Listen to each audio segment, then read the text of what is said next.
কলম্বিয়ার দক্ষিণাঞ্চলে উড্ডয়নের কিছুক্ষণ পরই ১২৫ আরোহী নিয়ে দেশটির বিমান বাহিনীর একটি বিমান বিধ্বস্ত হয়েছে। এতে অন্তত ৬৬ জন নিহতের খবর পাওয়া গেছে।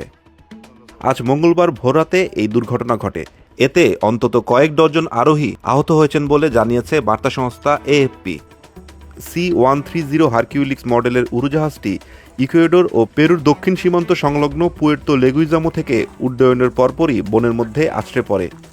একটি সামরিক সূত্র এএফপিকে জানিয়েছে, নিহতদের মধ্যে ৫৮ জন সেনা সদস্য, বিমান বাহিনীর ৬ কর্মী ও ২ পুলিশ সদস্য রয়েছেন।